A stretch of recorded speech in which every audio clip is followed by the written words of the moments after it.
My name is Ruud Koopmans. I'm a political scientist and sociologist, originally from the Netherlands. Had my education at the University of Amsterdam, and I'm now director of a research department on migration and integration at the Social Science Research Center in Berlin, which is the largest social science research center in Europe.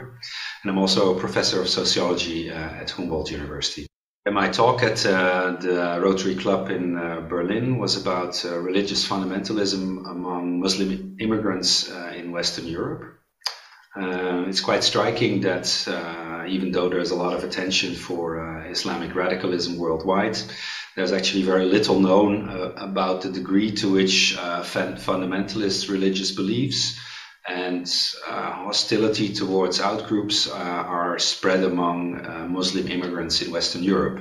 So we know a lot about religious fundamentalism in countries like Afghanistan and Iraq, but we know very little about the extent to which there is also a support base for fundamentalist ideas and radical views among Muslims living in Western Europe. My research is the first that actually investigated this topic on the basis of representative survey data. And we not only looked at religious fundamentalism and outgroup hostility among Muslims in Western Europe, but we also had a comparison group of Christians, which is very important because otherwise one might say, okay, we find a certain level of religious fundamentalism among Muslims, but maybe such ideas are just as widespread among Christians. And what we found is that there is quite a strong degree of support for fundamentalist beliefs among Muslims in Western Europe. It varies a bit across countries, but on average we're talking about 40 to 45% of the Muslim population in Western Europe who have a fundamentalist view on their religion. Fundamentalism means the idea that there is only one interpretation of the Holy Scripture, that every believer must stick to this one interpretation, and that the religious rules are more important than the secular laws in the country in which one lives. That's the definition of fundamentalism. And on that definition, we have about 40 to 45% of the Muslim population. And if you compare that to Christians in Western Europe, we also find fundamentalists' views there, but we're then talking about 5 to 10% of the Christians. So the magnitude is much larger among the Muslim population. But what is important is that this research shows a very different image of the Muslim population than what we often hear in the public debate, in which the dominant view is that religiously fundamentalist ideas and hostility towards other groups is something that can be found in only a very small part of the Muslim population, that this whole problem of radicalism is just something that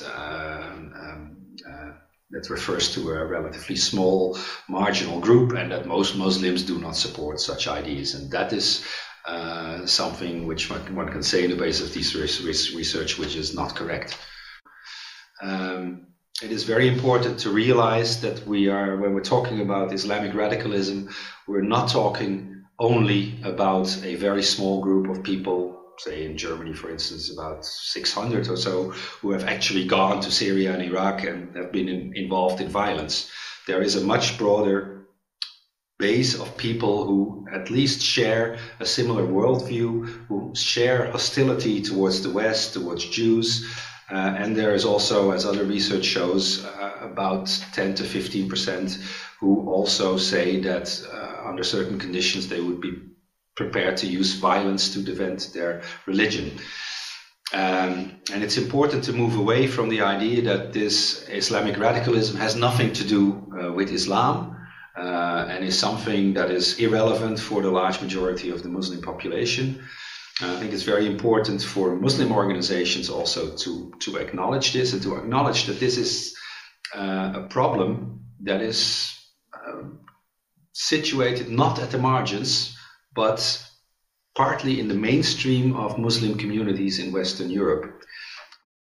Only a small proportion is actually prepared to use violence, but this violence can only thrive because these people feel that they are supported, in their ideas at least, by a much larger part of the Muslim community. And without acknowledging that, it's not possible to combat the problem, because otherwise one would direct all attention only to this small group, and that's insufficient as a solution.